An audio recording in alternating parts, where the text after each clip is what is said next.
What's up, everyone? I'm Em, I'm Nick. and welcome into the Ominous Archives.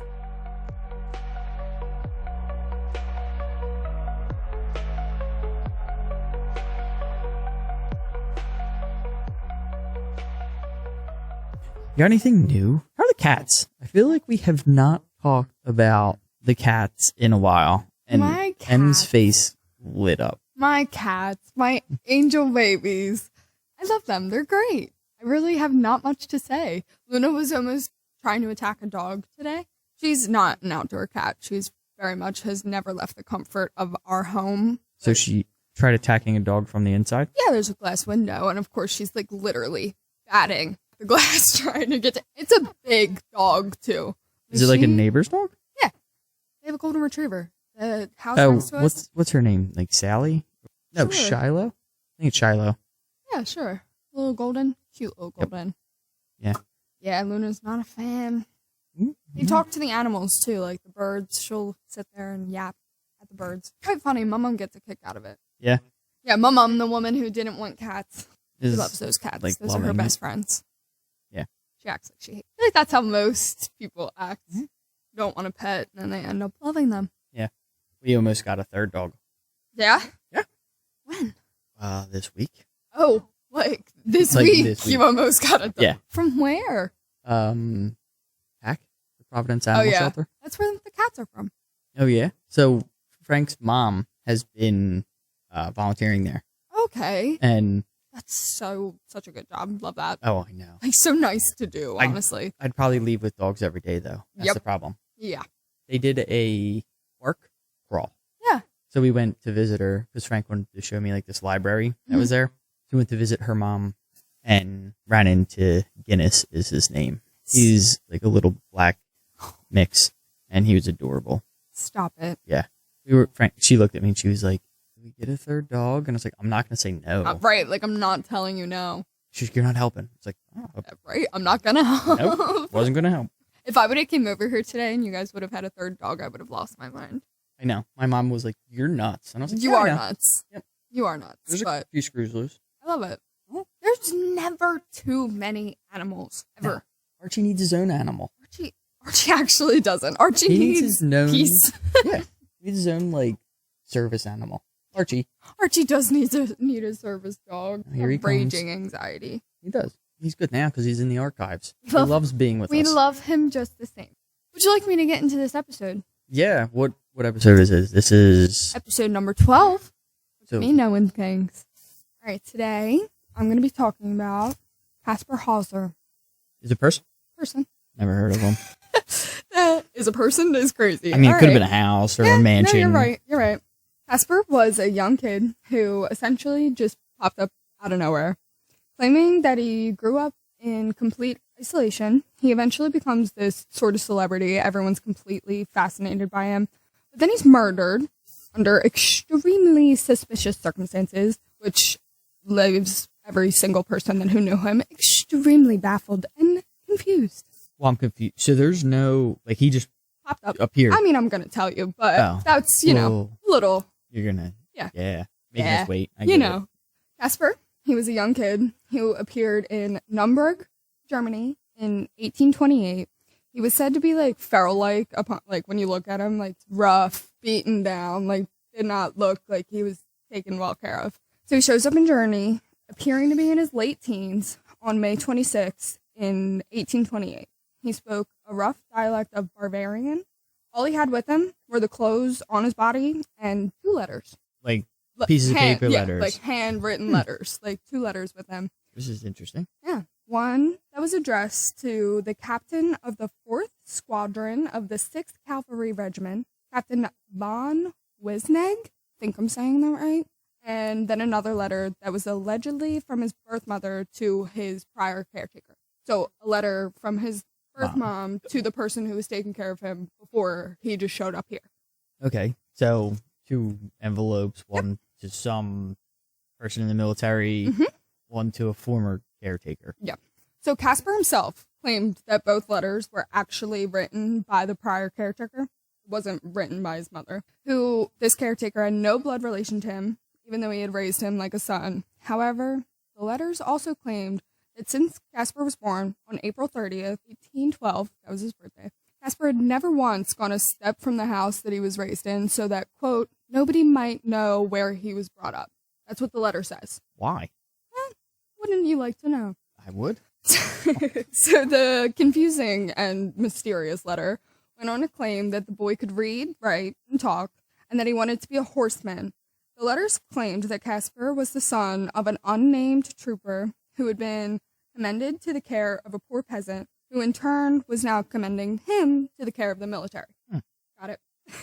I think so. So the soldier ended up being cared for by This poor person. Eventually died, and now this poor person caretaker is giving him to the military because he's like, Okay. So they're kind of like, all right, Kaspar. Yeah. Go. Get him off my hands. Yeah. So Join the military. when he's found in Germany, he's found by a shoemaker named, it doesn't say his first name because I'm assuming this is his last name, Weckman. He took Kaspar to the house of the captain that the letter was addressed to. And it was there that Hauser finally spoke his first words. And he would only repeat the words, I want to be a cavalryman, as my father was. And only the two words, just horse, over and over again. Just, I want to be a cavalryman, as my father was, and horse.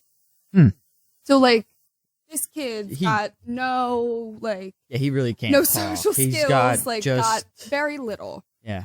After, this soldier finds this man, he takes him to the police, where they put him in custody. Many observers said that although he behaved as if he were a child, he walked like a toddler, just learning to walk. Like, he had barely any skills, like, at all. He was by no means an idiot. This kid wasn't stupid. He just didn't have the core foundations to be a person. Yeah. Like, you know what I mean? Mm-hmm. Kind of like he was kept and trapped somewhere. So he was held in the town prison as a vagabond for the next 2 months. While he was in custody, Kaspar continued to baffle almost anyone who met him. He was repulsed by any food or drink that wasn't bread or water. Like, they tried to give him stuff that wasn't that, and he couldn't eat it, wouldn't take it. I knew a picky eater once. Overall, he just had, like, a bunch of odd traits that, like, nobody could really, like, explain. He was eventually made a ward of the city, which you can look up. You can, like, find the documents, like, online. I was looking at it. It's kind of cool. It's really hard to read because it's, like, 1,000 years old. Yeah. But it's, like, the actual document of them, deeming him a ward of the city. So he went into the custody of Lord Stanhope. And so under Stanhope's charge, he learned to communicate effectively. And once he did, he started to tell his story, like, of where he came from. So his actual story. Yeah. Like, now he can speak. Yeah. Yeah. He can communicate like Right. a regular person. According to him, he was brought up in, like, a prison type of state. The cell that he lived in was 6 foot long, 3 feet wide, and 3.5 inches high. Could you imagine that? 3.5 inches high? Like, he was in, like, a box, essentially. That's Like a closet box Yeah. type of thing. It wasn't I was not expecting. Like, with a straw bed.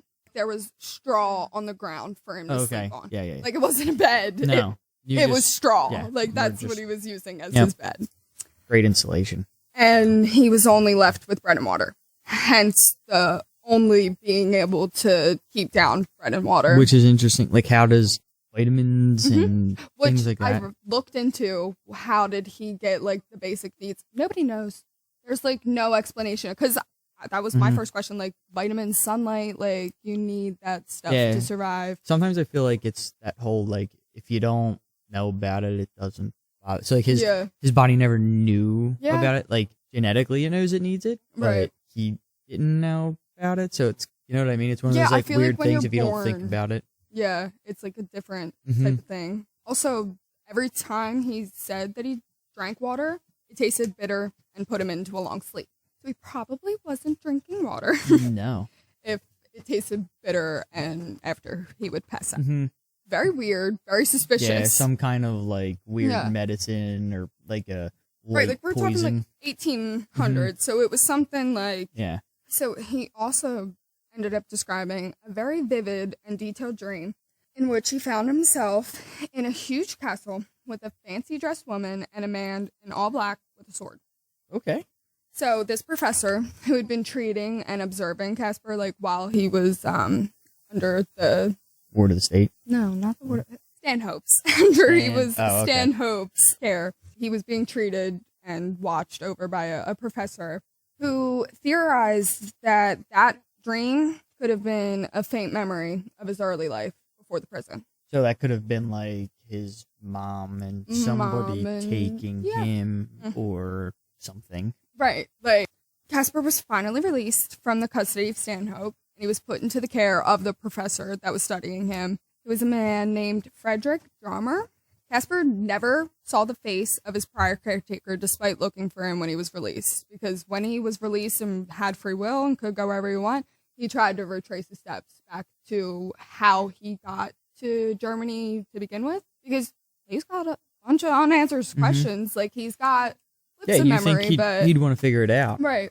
So, not soon after spending time with him, Drummer discovered that Kaspar had many, many quirks about him. He had unnaturally sharp senses. It was like he could seem like he could see in the dark. So he's almost like nocturnal. Yeah, you struggled on that. Yeah, that was a big. I don't know what that was. Word vomit. Anyway. Yeah. It's almost like I think it was sharp senses that was throwing. It's like Spidey senses almost. Yeah. He's like the modern day Spider-Man without being able to like shoot webs. And he could also really draw. He was a really good artist. Something I wish I could do. Right? I have no talent. It was now that Kaspar had become like internationally famous.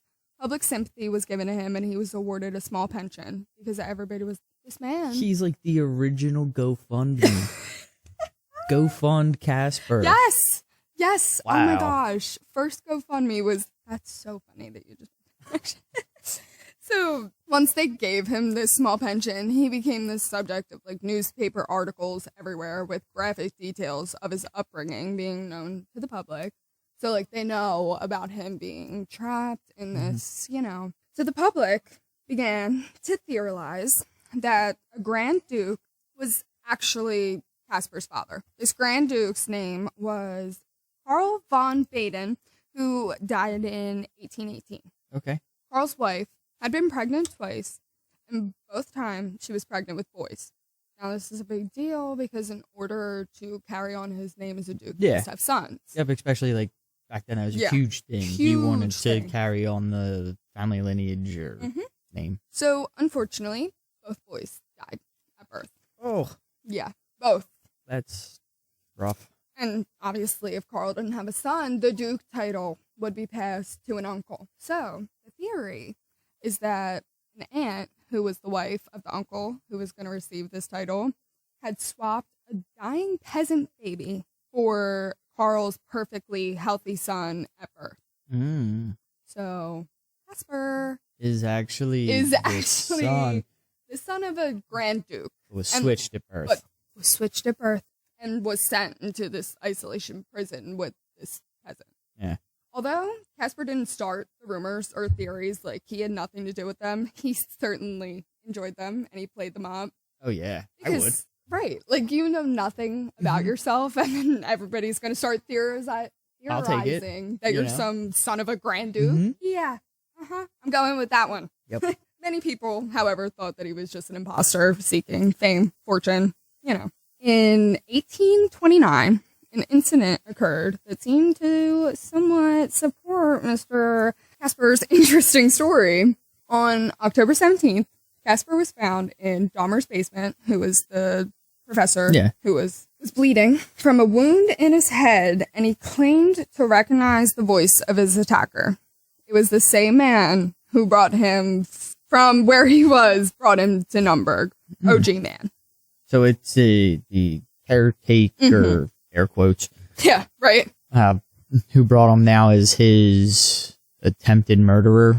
So he claims that the man said, end quote, "You still have to die here," talking about dying in Germany. Like, he has to die here. He survived that incident. He didn't die. And there was I say investigation very lightly because nobody even really believed him, that it wasn't. They thought he was lying to get more attention. So he kind of self-inflicted wound. And back then you're not.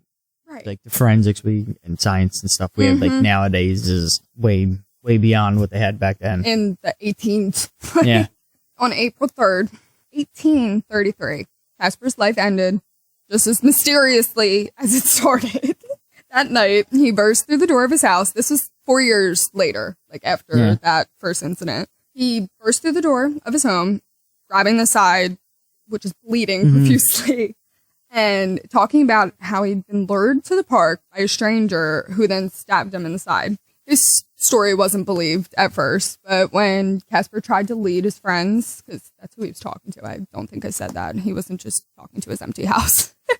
He tried to lead his friends back to the place of the stabbing, and he collapsed midway and died from the wound. So in 2002, DNA analysis of samples from artifacts of Kaspar's house showed that he might well have been related to the House of Barden. Wow. Yeah. So Kaspar's last words were, it's just so odd. Many cats are the death of a mouse. Very tired, still have to take a long trip. Those were his last words to his friends while he was bleeding out. It's like on the way. It's like riddle-ish. When you read it, like I read the book on it. That's where I like found this from. When you read it in the book, it's like a fairy tale, like tale type of like that doesn't sound like somebody's dying last quote. While many people believe that Kaspar had stabbed himself to win sympathy and attention, but then misjudged and accidentally like self-inflicted a fatal wound, supporters of Kaspar's claim that he was assassinated by his old family or the caretaker to keep the truth about his origin or his identity. And the truth about Kaspar remains unknown. Wow. To say he inflicted a fatal wound himself. Not once, twice. Yeah, twice. Like, if we're going with that theory, he did it once and then did it again. Yeah, he like succeeded once. Yeah. But like the second time accidentally killed himself. Mm-hmm. But, 2 times. The it's 4 years apart. But analysis from 2002 was kind of crazy to me. Because, like, what do you mean? I also would like to know, like, who was just sitting around in the 1800s and just thought, maybe that's that. Like, who thought of that? Like, who came up with that? I'm sure because there had to be, like, books. I'm yeah, sure, they kept books of, like, lineage and stuff. So. He has, like, autobiographies to 9. Like, you can read about him. Like, it's crazy, though. Because if that was what that aunt, smart lady. Stuff like that I'm sure happened all the time because it's all about it's the title and the name. Mm-hmm. And do you know how, like, easy something like that would have been? In the 18s, back then. Like, switching a baby. Yeah. Like, you give birth at home. Yeah. Like, and now they have, like, security tags and all that stuff for it's babies. almost impossible. It's practically impossible to switch a baby out. But, like, I believe it. I think that is a very, very high likely possibility. Totally. Very weird, suspicious, creepy. Hate it. Yeah, especially to just appear, no story, no nothing. And the letters, I don't think I talked about. They did analysis on the handwriting of the letters, and the letters were written. Both of them were written by the same person. So it's the same. Whoever wrote it wrote the same one. So, like, if you do look at it like that, you could think like maybe this was just like an elaborate scheme, and like he did it all from the beginning. Either way, kind of crazy. Yeah. What if it was the aunt the whole time? Yeah. She wrote the letters, kept him in that place wherever he was. Honestly, that's probably a better theory that like she was actually the dead caretaker. Yeah. It's crazy. That was a super interesting story. I'm surprised you haven't heard about it. No, I heard of one where there's like I guess you would say feral. A feral kid who like wandered out of the woods one day and was like raised by like wolves and stuff. There's a huge like statue of him too in Germany, like where he was found with the letters. This huge statue. He's like holding the letters and everything. So he's like a big deal. That's over a big there. thing. Yeah, that's cool. And it's a super interesting story. Never heard of it. And Kaspar is we'll never know. An awesome mystery. Yeah, you'll never know. Besides not knowing. I forgot in the beginning to kind of remind everybody that we have that, what do you want to call it? Game interaction thing on Instagram. Explain it, Em. Oh, jeez. Giveaway. Yeah. It's like a game style because we're going to ask you questions and probably like Monday, Tuesday, Wednesday of that episode coming that Friday. And if you repost it and tag somebody and you have the right answer, we'll be picking somebody and you'll get a little prize from us. So it's like a giveaway. A way for us to give back to you, if you will. yeah, kind of, trying to show some appreciation for you listeners out there. Mm-hmm. I almost did my use guys the Delco show song. Yeah, seriously. Use guys. It's my go-to. So Delco. Yeah. Before that, make sure you guys are following us Yes. on Instagram. What's it? Ominous Archives. And then X is. Also, Ominous Archives. And then TikTok. the.ominous.archies. What is Archies. it? Archies. Archies. Thank you, TikTok. Yeah, they gave us that name and won't let me change it. They said, no, actually, you're stuck. And it's no Y at the end of Archie. ARCHI. Archive, if you will. If you got your own story, feel free to email us at ominousarchives@gmail.com. And while you're waiting for all this to happen and stuff, head on over to iTunes, Spotify, wherever you listen. Rate us, follow us, like us, comment. We'll try and do our best to get back in a timely manner. But other than that, I think we're gonna head on out for this week. We're gonna get out of the archives. You can't hear that. Me doing a little princess wave. See ya. Remember? Elbow. What is that? That's not from a movie. It's from something. I think I learned that from like one of the themed restaurants in New York. Love. I'm pretty sure it was like a ghost themed restaurant. Checks out. Yeah. And the one ghost was a princess. And she wouldn't give us our food until we did the wave. So now I know the princess wave. I love her for that. Right? Yep. I don't.